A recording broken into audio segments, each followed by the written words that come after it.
Vous avez une dizaine des accusés, des centaines de victimes, des centaines de témoins. À cette allure, on risque de s'éterniser. Allons à l'essentiel. On ne peut pas, dans une procédure criminelle, annuler une ordonnance de renvoi. Mes chers confrères le savent autant ou plus que moi. Ce n'est pas parce qu'aujourd'hui vous êtes de l'autre côté. Ce n'est pas faisable. Si vous avez des griefs contre l'ordonnance de renvoi, réservez-les après le jugement, vous interjetez les recours. Mais allons-y, Monsieur le Président. Au lieu de s'attaquer à l'essentiel, ils sont en train de tirer à boulet rouge sur un parquet qui se déploie comme un diable, qui connaît presque le dossier au même moment que nous, parce que c'est un parquet qui a été constitué à pied levé pour suivre la procédure. Ils sont là, il n'y a même pas un mois, mais ils font tout ce qu'il faut pour que cette procédure avance. Monsieur le Président, je vous prie de nous permettre d'avancer en rejetant toutes ces exceptions parce que non fondées. Je vous remercie. Je vous remercie, Monsieur le Président, de me donner la parole pour une nouvelle fois répondre à la défense qui a répliqué aux différentes réponses données par les parties civiles hier à ces exceptions, ces irrévocabilités des consciences de parties civiles et demandes de liberté. Monsieur le Président et assesseurs, mon intervention va porter sur ces imaginaires nullités et la demande de mise hors de cause de M. Blaise Goumo par jugement avant dire droit, faite également par la défense. Sur la question de nullité, Monsieur le Président, hier, lorsque les parties civiles ont dit dans cette salle qu'il n'y a pas de nullité sans texte, la défense a dit non, il y a désormais la nullité virtuelle ou nullité pour violation des formalités substantielles prévues par les dispositions de l'article 276 du Code de procédure pénale. Mais, Monsieur le Président, je pense que la défense sort l'article 276 du Code de procédure pénale hors de son cadre. Dans la procédure pénale, il y a une phase de l'instruction ou de l'information et il y a la phase de jugement. C'est vrai que l'instruction, on dit que l'instruction définitive se fait à la barre, mais l'instruction définitive dont on parle fait partie de la phase de jugement, Monsieur le Président.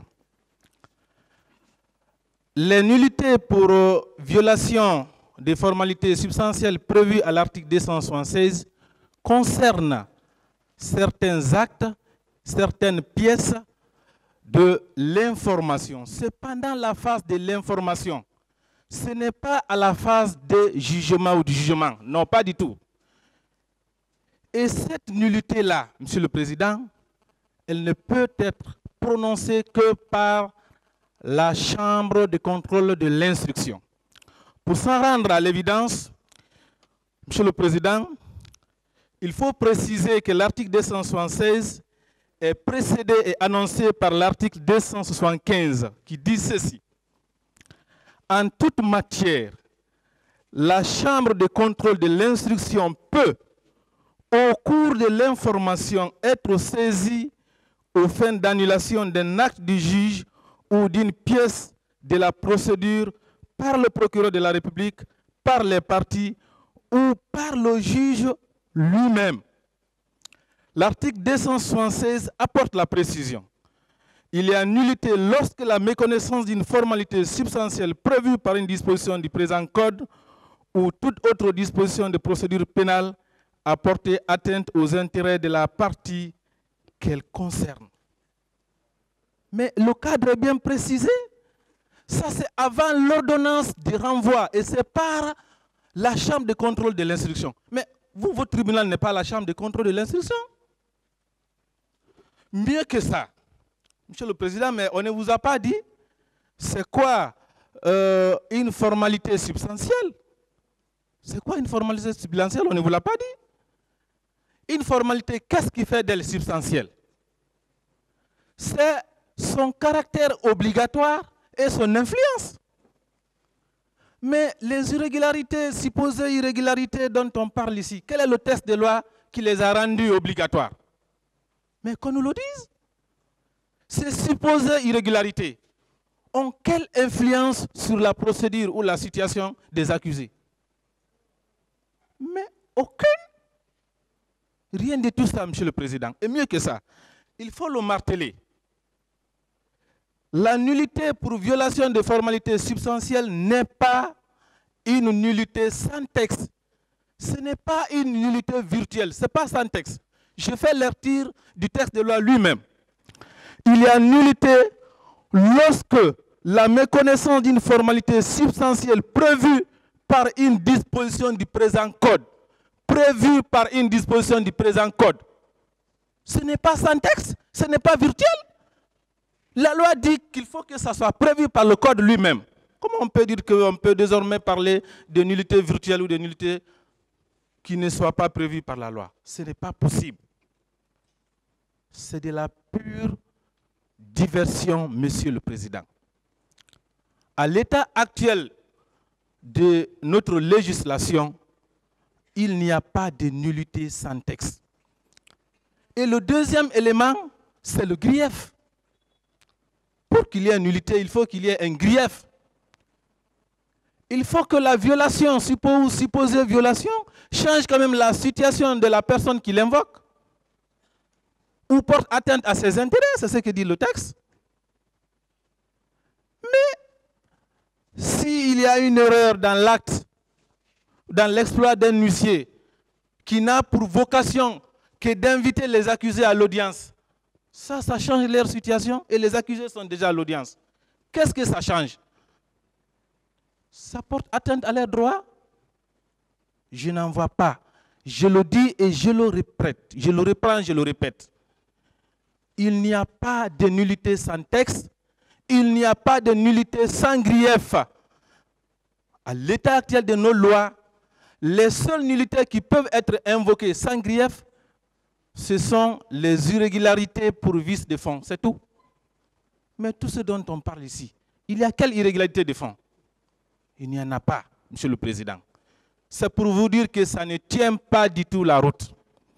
Ensuite, la défense vous demande de prendre un jugement avant dire droit et de mettre M. Blaise Goumou hors de cause. Mais ça, c'est extraordinaire. Par jugement avant dire droit. Monsieur le Président, je voudrais apporter la précision. Il y a principalement deux types de jugements avant dit droit. Il y a ce qu'on appelle le jugement avant dit droit provisoire, par lequel le juge saisi d'une solution principale crée une situation provisoire dans laquelle les parties vont demeurer en attendant qu'il donne une solution au litige, et le jugement avant dit droit préparatoire, qui est la décision par laquelle le juge prend les mesures d'instruction qui sont nécessaires à la manifestation de la vérité. Et le juge demeure saisi de la solution principale dont il est saisi. Mais lorsque l'on met un justiciable hors de cause, disons-le en français simple, on est en matière pénale, lorsqu'on le déclare non coupable, mais on va demeurer saisi de quelle question? Rien. Mais ça relève du fond. Ce n'est pas une situation qui peut être réglée par un jugement avant du droit, encore moins qui peut donner lieu à votre juridiction de déclarer M. Blaise Goumou non coupable ou le mettre hors de cause. Ce n'est pas possible.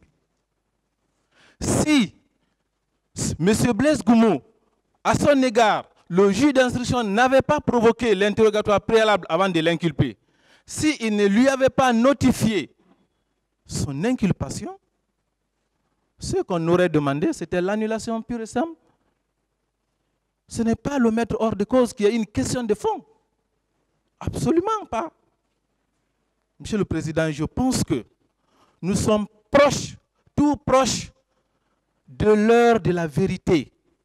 C'est cette peur-là qui s'est emparée de la défense, à mon avis, et qui ne veut pas qu'on aille au fond. C'est la peur qui s'est emparée d'elle. Je vous prie très respectueusement. Je ne vais pas revenir sur ce qui a déjà été dit de manière suffisamment éloquente par le parquet et mes confrères de la partie civile. je vous prie très respectueusement, Monsieur le Président et assesseur, de bien vouloir rejeter toutes ces demandes infondées de la défense. Je vous remercie. Merci, Monsieur le Président. Hier, moi, j'ai été très surpris, vraiment abasourdi, lorsque la défense, prenant la parole, alors parlait sur l'application de l'article 202 alinéa 1, qui disait que, en principe, pour que les accusés aillent en prison, il devrait avoir un référé au cours duquel le juge, le président aurait décidé de leur envoi en prison. Mais en lisant cette disposition, Monsieur le Président, il n'y a pas de dichotomie, il n'y a pas de confusion possible, puisque cette disposition est tellement indépendante que dans le Code de procédure pénale, aucune disposition de la loi ne demande pour son application qu'il y ait un référé, qu'il y ait un jugement préalable. Alors, s'il y en a, Monsieur le Président, c'est à la défense de nous prouver cela par une disposition légale qui invoque donc l'application de l'alinéa 1er donc de l'article 252. Partant de là, Monsieur le Président, ils ont voulu faire allusion, d'ailleurs dans une confusion totale, à l'application de l'article 1113, qui invoque les titres par lesquels un citoyen peut être détenu à la maison centrale. Monsieur le Président, en réalité, lorsque nous parlons de ces titres, alors l'article 1er de l'article 252 est une disposition spéciale. Cette disposition ne s'applique pas à tous ceux qui doivent aller en prison. Elle n'est applicable qu'à ceux-là qui sont accusés. Et des accusés qui sont véritablement en liberté ou qui ont été mis en liberté, Monsieur le Président.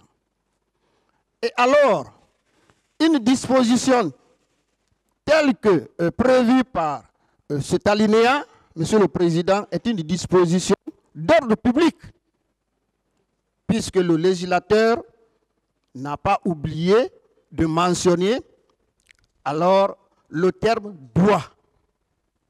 Nous l'avons dit hier. Nous prenons juste la parole parce qu'on est allé au-delà de ce qu'on devrait entendre. La défense fait sciemment de nous envoyer dans les diversions.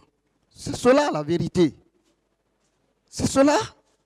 Alors, nous leur demandons tout simplement de nous citer les dispositions qui demandent à ce qu'il y ait un référé afin que vous prononciez alors de leur mise en détention, en application donc de cette disposition. S'il n'y en a pas, Monsieur le Président, croyez-moi que cette demande ne fait pas partie des exceptions à soulever. Cette disposition n'a rien à voir aux exceptions qui devraient être soulevées. Et croyez-moi, Monsieur le Président, dans l'ensemble, on peut même dire sans se tromper qu'à 80% de leur déclaration, Monsieur le Président, il n'y a pas d'exception. Ce sont des demandes qui vont à nouveau ressortir quand nous serons dans le fond. Ces demandes de mise en liberté qui seront là par rapport aux examens médicaux, etc., qui ont fait l'objet alors de débats hier. Alors, Monsieur le Président, comme l'ont dit mes prédécesseurs, nous devons aller maintenant à l'essentiel tout en rejetant en bloc toutes ces demandes qui, de surcroît, ne sont pas des exceptions, qu'ils attendent effectivement que ces demandes alors soient reportées lorsque nous serons dans le fond de cette affaire. Je vous remercie, Monsieur le Président. Merci, Monsieur le Président. Honorable assesseur, de m'avoir donné la parole. Monsieur le Président, j'ai suivi avec intérêt les exceptions soulevées par mes talentueux confrères de la Défense. Monsieur le Président, comme vous le savez, en matière pénale, c'est une stratégie pour la Défense de ne pas laisser facilement le tribunal aller au fond. Parce qu'au fond, si c'est le fond, l'heure de la vérité a sonné. Monsieur le Président, des exceptions ont été soulevées. Mes confrères de la partie civile ont demandé le rejet de ces exceptions d'un revers de bras, parce que ce n'est pas fondé. Monsieur le Président, je ne veux pas abuser de votre temps, mais je suis obligé de jouer ma partition concernant certaines exceptions.